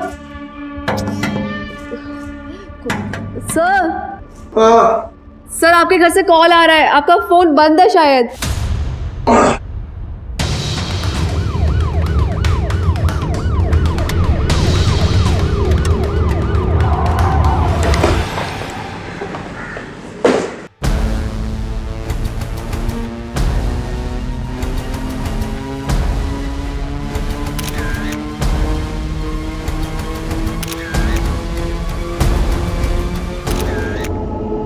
sir मैं रोज़ सुबह आती हूँ, आज भी आई थी, लेकिन दरवाज़ा खुला हुआ था। मैं अंदर आई तो माँ जी का दरवाज़ा बाहर से बंद था और माँ जी अंदर से ज़ोर ज़ोर से खटखटा रही थी। क्या हुआ? ये दरवाज़ा किसने बंद किया था? मिथिलेश, मिथिलेश, मिथिलेश। घर की डुप्लीकेट चाबी है ना तुम्हारे पास? हाँ सर, लेकिन उसकी ज़रूरत नहीं पड़ी ना, दरवाज़ा पहले से खुला हुआ था। घर में इतना कुछ हो गया और मुझे पता ही नहीं चला। जब सुबह में मेरी आंख खुली तो दरवाज़ा बाहर से बंद था। मैंने अपनी बहू को फ़ोन किया लेकिन उसका मोबाइल स्विच ऑफ था। फिर मैंने मिथिलेश को फ़ोन किया, उसका भी मोबाइल बंद था। फिर मैंने ऑफिस के लैंडलाइन पे पापा जो जो जो जो जो जो ओले बेबी, देखो पापा आ गए ना, अभी ठीक हो जाएगा। रोते नहीं हाँ? चल कम गुड कर। आपके घर में इतना बड़ा हादसा हो गया और आप कहाँ थे रात भर? आपका मोबाइल भी बंद था? मेरे शो की शूट चल रही थी, वो जनता जानती है, मैं चैनल में था। रात भर शूट चल रही थी? देखिए सब हाय मिथिलेश, मैं जानता हूँ आपके लिए बहुत दुख की घड़ी है, लेकिन एज यू नो हम पुलिस वालों को हमारा काम करना पड़ता है। जी हाँ सर, आपके ऑफिसर वही काम कर रहे थे। And to answer your question, जी हाँ सर, मेरी शूटिंग रात भर चल रही थी। मैं कोई सरकारी कर्मचारी नहीं हूँ या कोई 10 से 6 तक काम करने वाला आदमी नहीं। I am from media, that two news. हम 24/7 काम करते हैं। मेरी पत्नी भी मेरे ही मीडिया हाउस में काम करती थी, इनफैक्ट वो वहां रिपोर्टर थी। नहीं, ये हम सब जानते हैं। अशोक, प्राइमा फेसी क्या लगता है? सर लूटपाट का मामला लगता है। उन लोगों ने इनकी मम्मी जी के कमरे के दरवाजे को बाहर से बंद किया था। इसका मतलब वो लोग जानते थे कि गहने, जेवर, पैसा और बाकी चीजें दीपिका के कमरे में ही। कोई फोर्स एंट्री भी नहीं है, तो किसी जानने वाले का हाथ भी हो सकता है। अच्छा, कौन हो सकता है? वो तो आप ही सोच के बताइए, आपको किस पे शक है? How would I know? ये तो आपकी स्टेटमेंट है। देखिए, जहां तक मैं जानता हूं, मेरे साथ काम करने वाला हर आदमी भरोसे के लायक है। विमला जी, आपने कोई आहट तक नहीं सुनी? जी नहीं सर। देखिए, आप में से किसी को भी मेरी कोई भी मदद की जरूरत हो तो मेरा नंबर ले लीजिए, लेकिन एक बात याद रखिएगा, किसी पर भी उंगली उठाने से पहले be very sure. Sir, if I may please. Yes sure, you must. पर एक मिनट जी, आपके कमरे में जो भी सामान मिसिंग है, गहने या कैश, उसकी डिटेल लिस्ट बना के हमें दे जाइए। श्योर।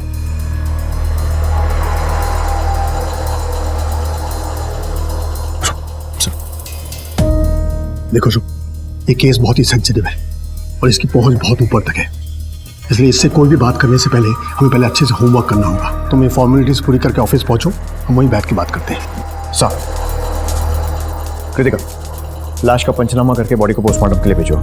सर। और आसपास के सारे सीसीटीवी चेक करो, शायद किसी के फुटेज में वो चोर आते या जाते हुए कैप्चर हुए। और पड़ोसियों से पूछताछ करो, रात में अगर किसी ने कुछ देखा हो तो।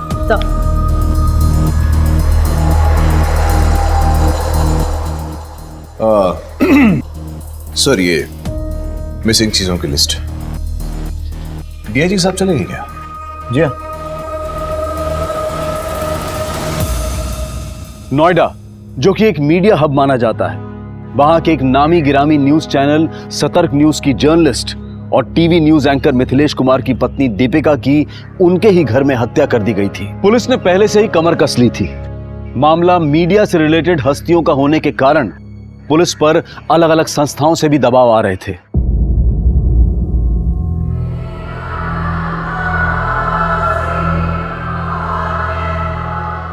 May I come in, sir? Come in.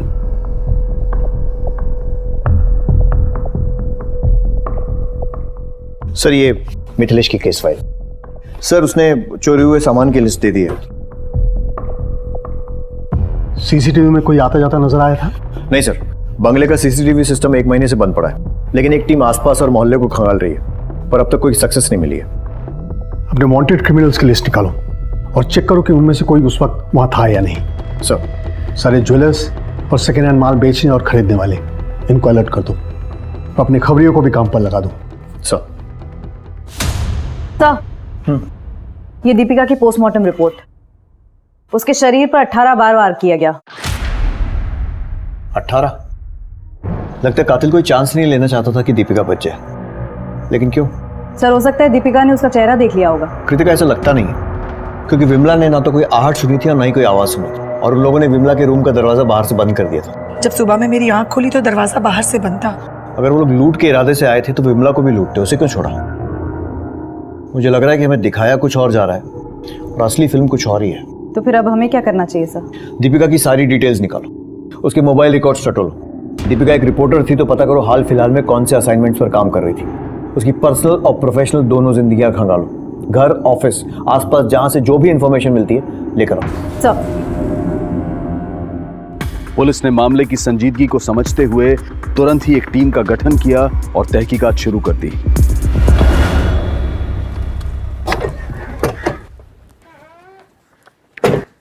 Sir, Deepika murder case में आसपास के लोगों से पूछताछ की। शांति का पति चरण मर्डर वाले दिन से गायब। फिर हमने शांति से पूछताछ की। ये तो हम नहीं जानते मैडम कि अभी वो कहाँ है। कभी किसी कोयले की खदान पे काम करते हैं तो कभी किसी साइट पे। कब से गया है वो यहाँ से? अभी परसों ही गए हैं। पर दीपिका दीदी से उनका क्या लेना देना हो सकता है? मैडम हम गरीब लोग हैं, बस पेट भरने की फिराक में ही उलझे रहते हैं। चरण अक्सर काम के सिलसिले में कई दिनों तक घर से गायब रहता है, लेकिन उसने कभी दीपिका के लिए काम नहीं किया, तो उसका गायब होना महज इत्तेफाक भी हो सकता है। कृतिका ये बात भी ध्यान रखनी चाहिए कि घर की एक डुप्लीकेट चाबी शांति के पास भी थी। इस चरण की डिटेल्स निकलो, फोन लोकेशन भी ट्रैक करो, पता करो कि वारदात की रात को ये कहाँ पे था, और शांति पर भी नजर रखो। सरिता जी, क्या दीपिका की लाइफ में कोई प्रॉब्लम थी? क्या बताऊं मैं, दीपिका की सास विमला ने दीपिका पे पोते के लिए दबाव बनाया हुआ था। दीपिका टूट गई थी। ना मुझसे ढंग से बात करते हैं, ना मेरे साथ कोई संबंध रखा हुआ है। तुम ही बताओ ना माँ, कहाँ से पोता दूं मम्मी जी को? खुद को कितना लकी समझती थी मैं। साथ में काम शुरू किया था, प्यार हुआ, लव मैरिज हुई थी, लेकिन वक्त के साथ सब बदल गया। शादी के समय से ही दीपिका विमला को पसंद नहीं थी, और आजकल में तो उसने उसका जीना मुश्किल ही कर दिया था। हाँ सुनाते थे, पोता चाहिए था हमें, और बहू से नहीं कहेंगे तो किससे कहेंगे? लेकिन इसका मतलब ये तो नहीं कि हमने उसकी जान ले ली। और वैसे भी वो लड़की मुझे बिल्कुल पसंद नहीं थी। पता नहीं मेरे बेटे को उस लड़की में क्या दिखा जो उसे ब्याह कर यहाँ ले आया। सर, चरण का फोन तो स्विच ऑफ आ रहा है। उसकी लास्ट लोकेशन नोएडा थी। एक टीम बनाकर उसके गांव नाथुपुर यूपी भेज दी।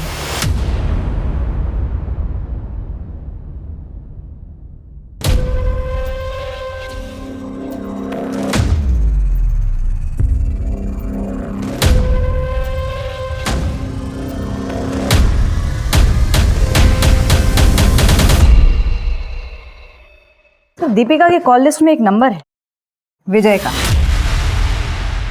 जिससे फ्रीक्वेंटली और बहुत लंबी बातें होती थी, वक्त बेवक्त। एक और बात, एमएलए गजेंद्र सिंह का भी फोन कई बार आया दीपिका को। क्या ऐसा तो नहीं कि दीपिका का किसी के साथ अफेयर चल रहा था? कह नहीं सकते सर, लेकिन दीपिका की माँ के हिसाब से दीपिका और मिथिलेश का रिश्ता सही नहीं था, और उसकी सास विमला भी उसे बच्चे के लिए काफी सुनाती रहती थी। कहीं ऐसा तो नहीं कि ये मर्डर परिवार ने ही प्लान किया? जब तो कोई ठोस सबूत नहीं मिल जाता, किसी को रूल आउट नहीं कर सकते। इस विजय को थाने बुलाओ। एक मिनट। हाँ सर, कांस्टेबल गीता का फोन था। वारदात की रात मिथिलेश की रिकॉर्डिंग 11 बजे ही खत्म हो गई थी।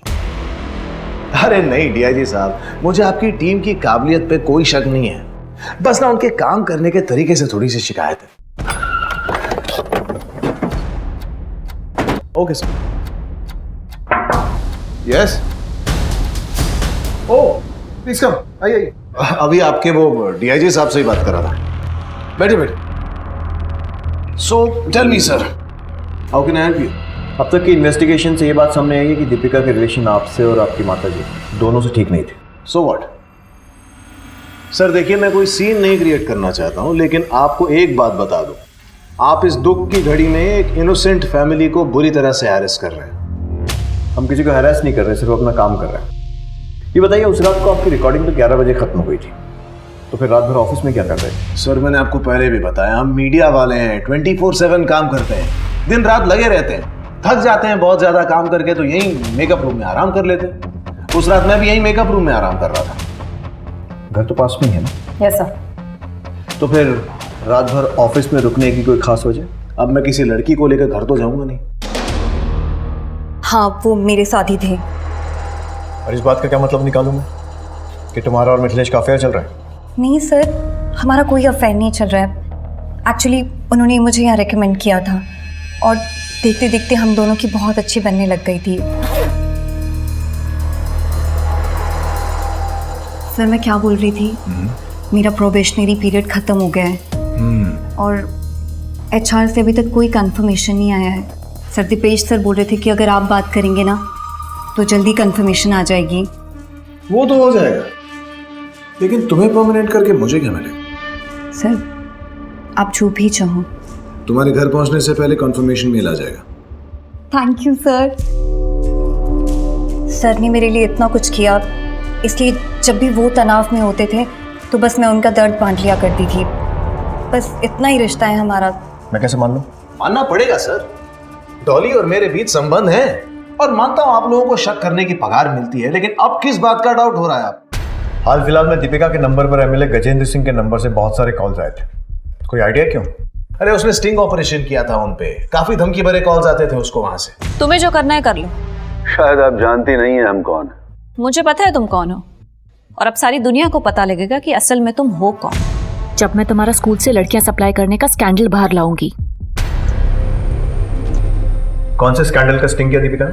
लड़कियां सप्लाई करने के स्कैंडल का। पर ऐसी कोई रिपोर्ट पब्लिक में तो आई नहीं। यही तो हमारे देश की विडंबना है मैम। हम लोग जी जान लगा देते हैं सच को बाहर निकालने के लिए और कुछ लोग उसी सच को छुपाने के लिए। हम कुछ नहीं जानते महोदय। अब आप हमारे ही आदमियों को टारगेट करोगे तो कैसे चलेगा? वैसे आप फिक्र मत करो, हमने मिठाई बढ़वा दी है, अब तो कड़वाहट दूर कर दो। भाई हमारा नाम सुर्खियों में आना चाहिए, लेकिन तारीफ के लिए। और हाँ, अपनी उस सरफरी लड़की को भी समझा देना। उस स्टिंग ऑपरेशन का फुटेज किसके पास है? अब देखिए, दीपिका और उनकी क्या डीलिंग हुई है मैं नहीं जानता, लेकिन वो फुटेज इस चैनल तक नहीं पहुंची।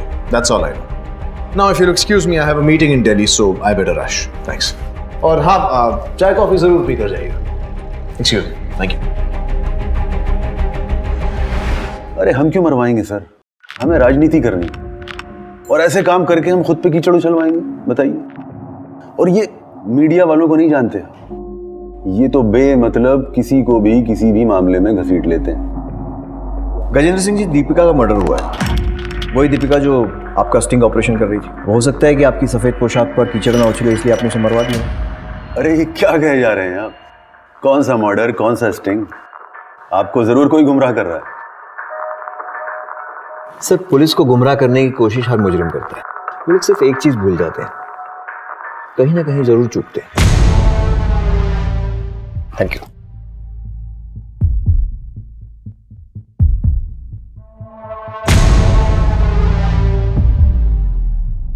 अगर वाकई में कोई स्टिंग ऑपरेशन हुआ है तो इस MLA ने दीपिका को खरीदने की कोशिश जरूर की होगी। हमें दीपिका के बैंक अकाउंट चेक करने चाहिए। सब दीपिका सच को बेनकाब करने में लगी हुई थी। वो समाज के लिए कुछ करना चाहती थी। उसने पहले भी ये जिम्मेदारियां निभाई थी। क्या दीपिका इसी का कोई खामियाजा भुगत रही थी, या फिर इस निर्मम हत्या के पीछे का राज कुछ और ही था? गजेंद्र सिंह जैसे मोटे खाल का आदमी ये कभी नहीं कबूल करेगा कि उसने कुछ किया है। जी सर, हम लोग मिथिलेश पर भी नजर रखे हुए हैं। बड़ा अजीब केस है, ना पत्नी की मौत का गम है, ना उसकी कमी खल रही है। मिथिलेश की माँ और दीपिका के बीच में भी बेटा पैदा करने को लेकर अनबन होती रहती थी। कुल मिलाकर दीपिका की फैमिली लाइफ डिस्टर्ब थी और बाहर से भी खतरा था। नो, ये गेस वर्क से काम नहीं चलेगा। हमें हाथ में ठोस सबूत चाहिए। अगर तुम्हें शक है तो मिथिलेश के ऑफिस की CCTV फुटेज चेक करो। सर,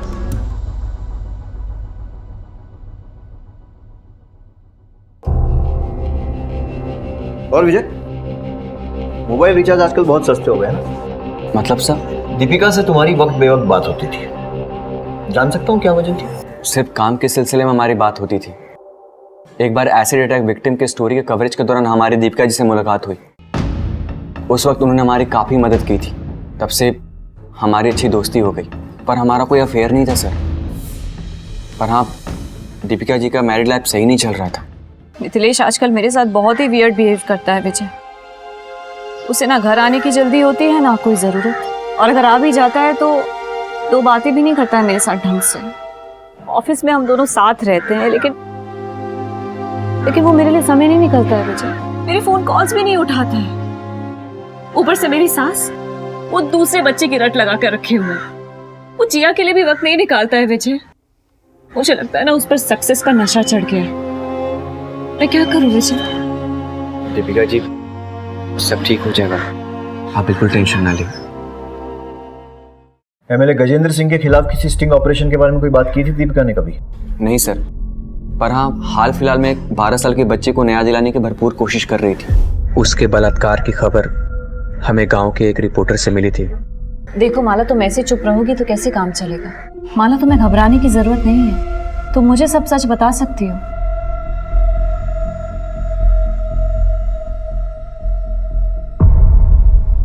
बताओ माला। दीदी, गुड्डू भैया ने मेरे साथ जबरदस्ती की थी, पर मेरी बात मानने को कोई तैयार ही नहीं। इतना बड़ा हादसा हो गया आपकी नाबालिग पोती के साथ और आप लोग हाथ में हाथ धरे बैठे हुए हैं। एक बार कंप्लेंट लिखा दो, फिर मैं भी देखती हूँ गुड्डू को सजा कैसे नहीं होती। मैडम जी, आप गुड्डू के बारे में जानती हैं ना, उसके ऊपर विधायक जी का हाथ है। आपका क्या? आप तो हमें उकसा के चली जाओगी। उसके बाद हमको इसी गांव में रहना, इसी बिरादरी के साथ। हम इस पचड़े में नहीं पड़ना चाहते, हमें माफ कर दो बस। मेरी बात तो आप जाइए यहाँ से। सर, दीपिका जी ने समझाने की बहुत कोशिश की थी ताकि वो कंप्लेन करें और हम उनकी हेल्प कर सके, उन्हें न्याय दिला सके, पर वो नहीं माने।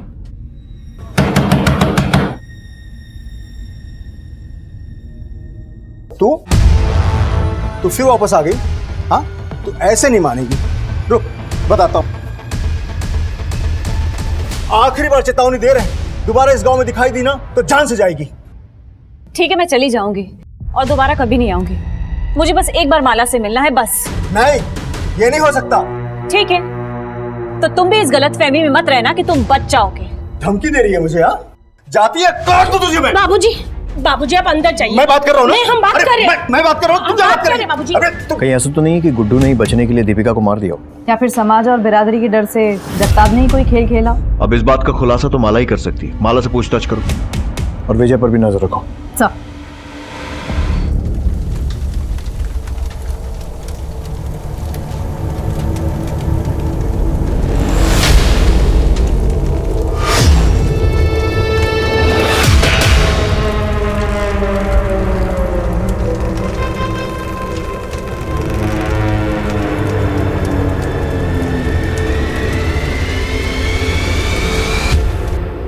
पूरी टीम ने दिन रात एक करके ये फुटेज निकाली है।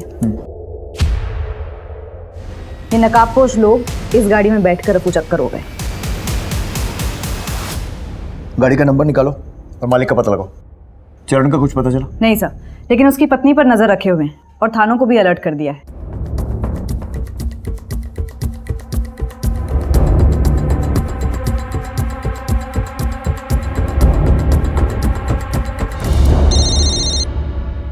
हाँ बोल। ओके सर, मिथिलेश के ऑफिस में एक लड़की है जानवी। इन दिनों मिथिलेश उस पर बड़ा मेहरबान है, जबकि कुछ दिन पहले उसकी बेइज्जती की थी। वेलकम फ्रेंड्स, मैं आपकी होस्ट जानवी शर्मा आपके सामने हूँ मेरे अपने show news on the run with Janhvi. जिस शो का कॉन्सेप्ट नोट तुम्हारे चेहरे पर फेंका गया था, अब वही शो तुम होस्ट कर रही हो। News on the run with Janhvi, ये यूनिक कॉन्सेप्ट लोग जरूर देखना पसंद करेंगे। आपको मेरा आइडिया कैसा लगा सर? यूनिक कॉन्सेप्ट है ये। It's a idea. स्टैटिस्टिक्स देखी है तुमने? तुम्हें क्या लगता है मैं तुम्हारी सिफारिश करूंगा और ऊपर बैठे लोग खुशी खुशी तुम्हें ये शो होस्ट करने देंगे? You're dreaming. Get a life. Sir, मुझे किसी भी कीमत पे प्रमोशन चाहिए था। मेरा खुद का शो होस्ट करने का ऑनर चाहिए था, लेकिन वो मिथिलेश कुछ कर ही नहीं रहा था। बस इसी वजह से हम दोनों के बीच में झगड़े होने लगे। और जब इस रिलेशन और झगड़ों के बारे में दीपिका को पता चला तो उसे मार दिया या फिर मरवा दिया, राइट? नहीं सर, ऐसा नहीं है। इनफैक्ट मैंने खुद इसके बारे में दीपिका को बताया था। मैं बस इतना कह रही हूँ कि आपके हस्बैंड आपके साथ लॉयल नहीं है। मैं जानती हूँ, और इतना भी जानती हूँ कि जब तक तुम जैसी लड़कियाँ कामयाबी के लिए समझौता करने के लिए रेडी है ना, तब तक कोई भी हस्बैंड लॉयल हो ही नहीं सकता। वैसे भी दिन भर वो जहां पर भी रहे, रात को तो आएगा मेरे पास ही। इतनी लॉयल्टी काफी है मेरे लिए जानवी, तुम जा सकती हो। और उसके बाद मैंने चैनल छोड़ दिया, लेकिन उस मिथिलेश ने अपने कनेक्शन की वजह से मुझे कहीं काम ही मिलने नहीं दिया। थक कर मुझे उसके पास वापस आना पड़ा। दुनिया बहुत छोटी है जान, और गोल भी। अब देखो ना, तुम पूरी दुनिया घूम कर आ गए लेकिन किसी ने काम नहीं दिया। वैसे मेरे पास बहुत काम है, तो शुरू करें काम।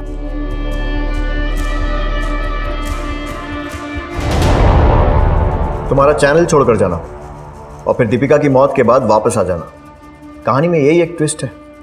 काम तुम्हारा मिथिलेश के ऑफिस में था, लेकिन नजर उसके घर पर। वैसे भी कुछ पाने के लिए कुछ खोने, आई मीन कुछ भी करने का तुम्हारा फंडा तो क्लियर है। नहीं सर, मैंने कुछ भी नहीं किया। वो हम तय करेंगे, जब तक हम ना कहें शहर छोड़ के मत जाना।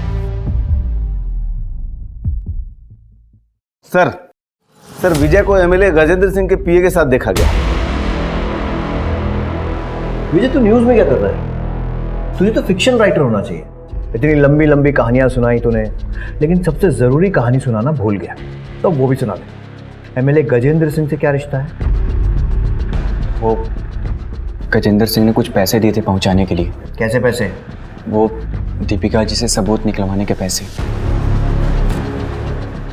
और तूने अपनी दोस्त को, जो तुझ पर इतना भरोसा करती थी, धोखा दे दिया। क्या करे सर, तरक्की के लिए करना पड़ता है। शाबाश। किसको पहुंचाए थे पैसे?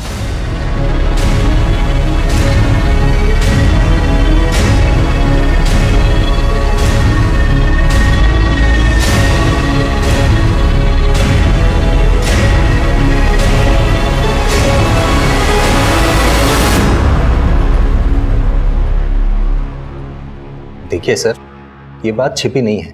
हर एक चैनल को किसी ना किसी राजनीतिक पार्टी से फंडिंग मिलती रही है। हमें भी गजेंद्र सिंह से फंडिंग मिलती है, तो हम उनका स्टिंग ऑपरेशन करवाकर अपने पांव पर कुल्हाड़ी क्यों मारेंगे? सर, ये इन दोनों की मिली भगत है।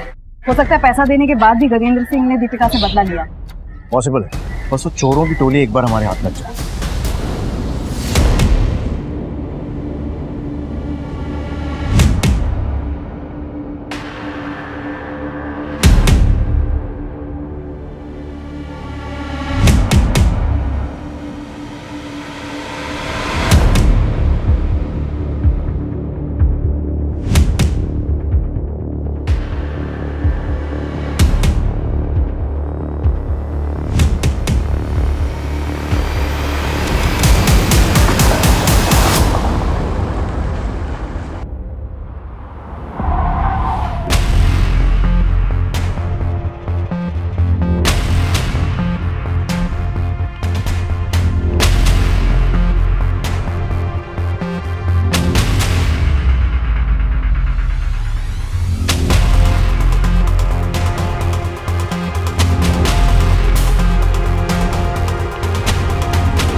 सुनो, नाम क्या है तुम्हारा? और ये मिथिलेश को कैसे जानती हो? आप कौन है? पुलिस। अपना आईडी दिखाओ।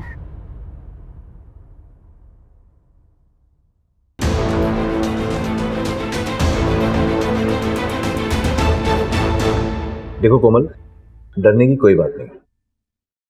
तुम्हारा बयान हमारे केस के लिए बहुत जरूरी है।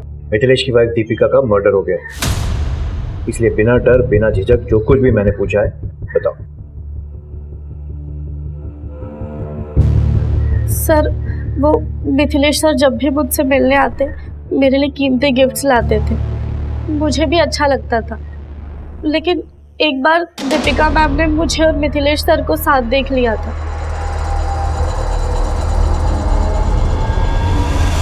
तुम्हारा मिथिलेश के साथ क्या रिश्ता है? आप कौन है? मैं मिथिलेश की वाइफ हूँ।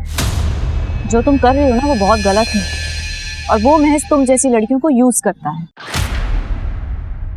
What nonsense यार! तो क्या अब मैं किसी भी लड़की को हाथ लगाने से पहले उसका बर्थ सर्टिफिकेट देखूंगा? सर, आपको केस करना है तो कीजिए ना, जाइए कोर्ट में। एक बहुत बड़ी लीगल टीम पाल रखी है मैंने, वो देख लेंगे क्या करना है।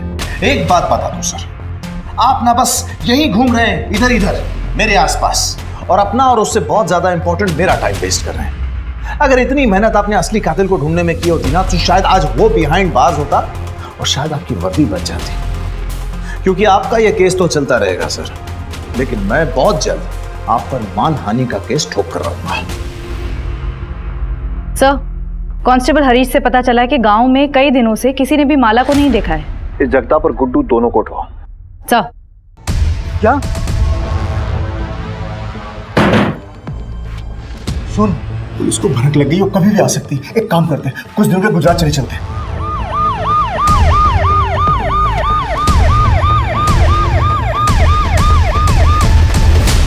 जो डर था वही हुआ, पुलिस आ गई है। पुलिस आए तो ये मत बताना कि मैं इस घर में हूं। माला कहाँ है? जगताप कहाँ है? एक उधर जाओ। अरे मैंने किया क्या? कि मैंने किया क्या? मुझे बताइए तो सही।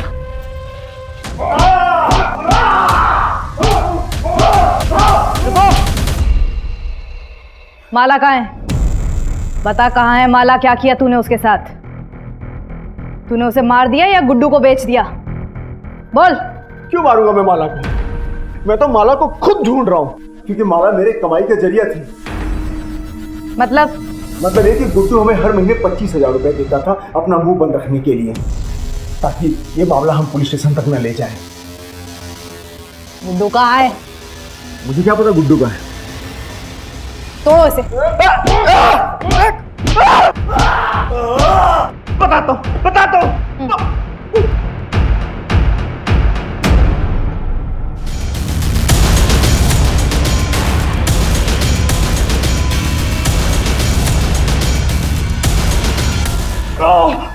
साहब मैं सच बोल रहा हूँ, मैंने माला का रेप नहीं किया साहब, और ना ही मैं किसी दीपिका को जानता हूँ। सब लोग झूठ बोल रहे हैं साहब। तो जगताप को किस बात के पैसे दे रहा था? हाँ?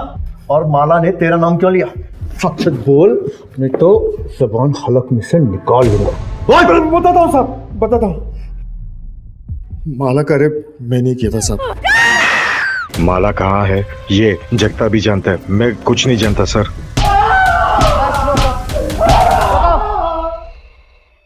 गुड्डू ने सब सच बोल दिया है।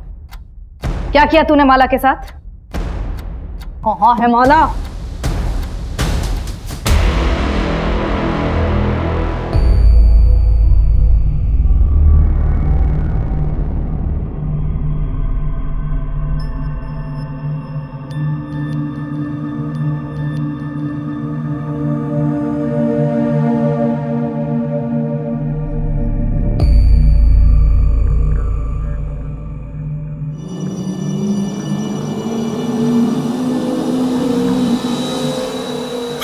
कहाँ जा रही है तू आधी रात को?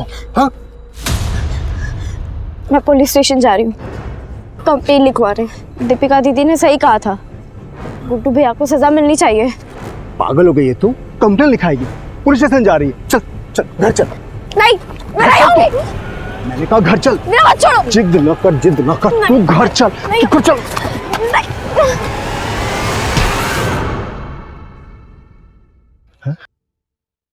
माला, माला,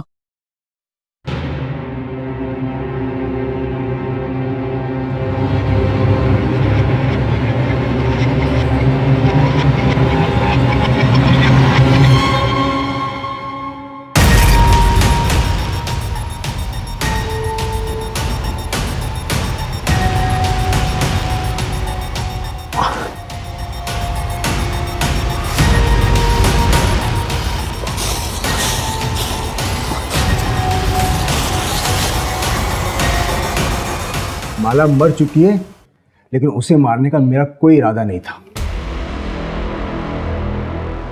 अब तक पुलिस के हाथ दीपिका के मर्डर को लेकर कोई ठोस सबूत नहीं लगा था, और ऊपर से ये प्रेशर भी था कि कोई भी ऐसी हरकत ना हो जिससे डिपार्टमेंट पर उंगली उठे। पुलिस टीम बहुत मुश्किल में थी।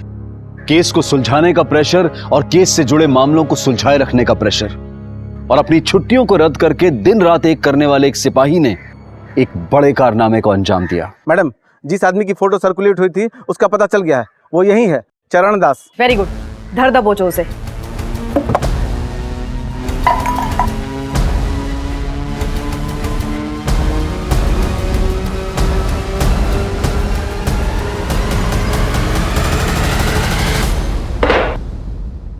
आपके चरण हमारे थाने में पड़े, हम तो धन्य हो गए।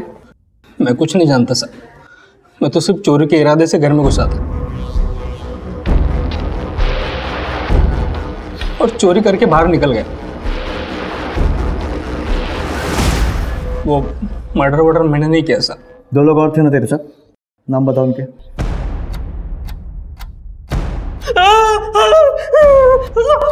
बता दे, नहीं तो ये चरण चलने के लायक नहीं रहेंगे। लाखौर सनी साहब। कहाँ मिलेंगे? फरीदाबाद।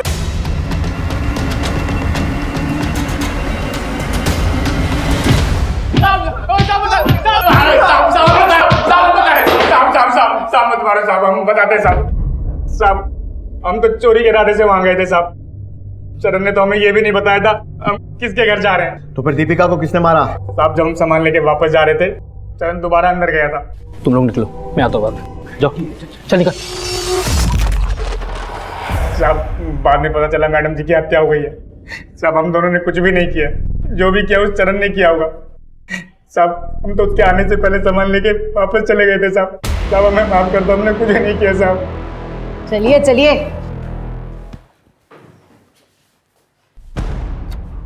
कृतिका, हॉस्पिटल में इन्फॉर्म कर दो कि एक बेड खाली कर दे, एक पेशेंट और आने वाला है।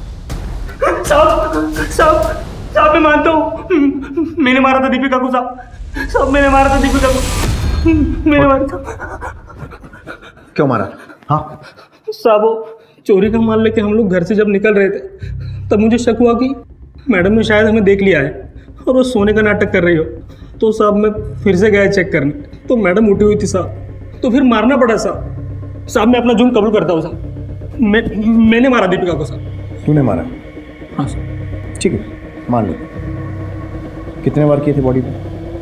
वो 4। ये दीपिका की पोस्टमार्टम रिपोर्ट। उसके शरीर पर 18 बार वार किए गए। मिथिलेश सर, भाई मानना पड़ेगा आपकी हिम्मत को। न्यूज के जैसे अपने जुर्मों की किताब खुद पढ़ेंगे या फिर हमारी हेल्प की जरूरत है? What do you mean? मतलब हमारी हेल्प। ठीक है, तो आपके कारनामों की लिस्ट हम ही बताते हैं। कोमल, याद है? उसने आपके खिलाफ शिकायत दर्ज करवाई। आपकी याददाश्त के लिए बता दूं कि उसके साथ सोते समय आपने उसका बर्थ सर्टिफिकेट चेक नहीं किया था। चेक कर लेना चाहिए था। एक अंडर एज नाबालिग लड़की के साथ फिजिकल रिलेशन बनाने के जुर्म में कम से कम 7 साल के लिए अंदर तो जाएंगे आप। और अब सबसे ज़रूरी बात, 25 नवंबर की रात को 2 से 3 बजे के बीच, यानी 1 घंटा, अपना मोबाइल और अपनी गाड़ी ऑफिस में छोड़कर पीछे के रास्ते से पैदल कहाँ गए थे? मैं बता देता हूँ, अपने घर गए थे। 25 मिनट जाने के, 25 मिनट आने के, और बचे हुए 10 मिनट किसी की भी हत्या करने के लिए काफ़ी है।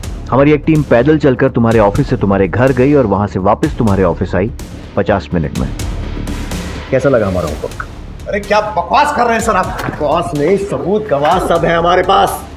और तीसरी और सबसे अहम बात, चोरी के सामान की लिस्ट मंगाने पर लिस्ट 10 मिनट के अंदर हमारे पास आ गई। मिसिंग चीजों की लिस्ट। ऐसा कैसे पॉसिबल है कि बिना कहीं बैठे, बिना कहीं लिखे तूने लिस्ट बना दी? मतलब लिस्ट तेरे पास पहले से थी, है ना? घर का सीसीटीवी 1 महीने से बंद था और ऑफिस का सीसीटीवी सर्वर 6 बजे से। ये बता रहे हैं कि शाम 6 बजे से सुबह 9 बजे तक, यानी लगभग 15 घंटे के लिए ऑफिस का सीसीटीवी चल ही नहीं रहा था। प्लानिंग तो अच्छी थी, लेकिन तेरा ये जो मशहूर चेहरा है ना, इसी ने तुझे फंसा दिया। अरे मैडम, इनको कौन नहीं जानता है? ये तो मिथिलेश साहब हैं।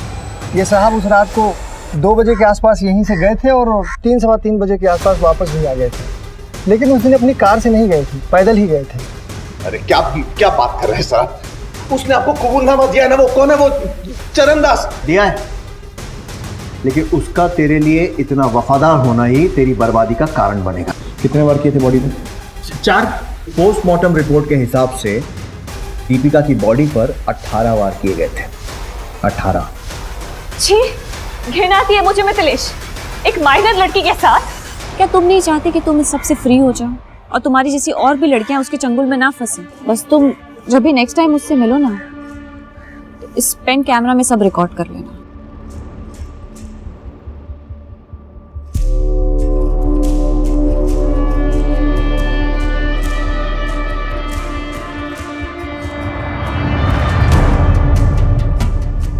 कल सुबह मैं तुम्हारा असली चेहरा सबके सामने लूंगी।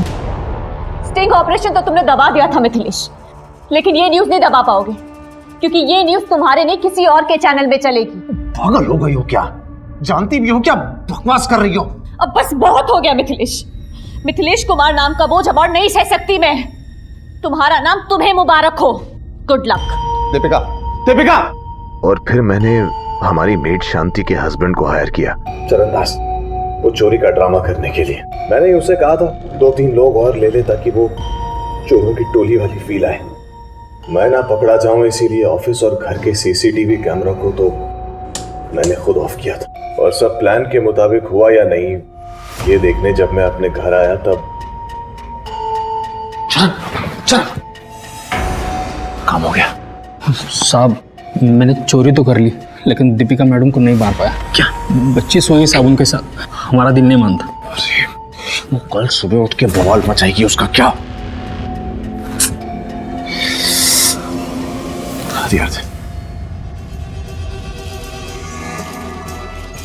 यही वेट करना।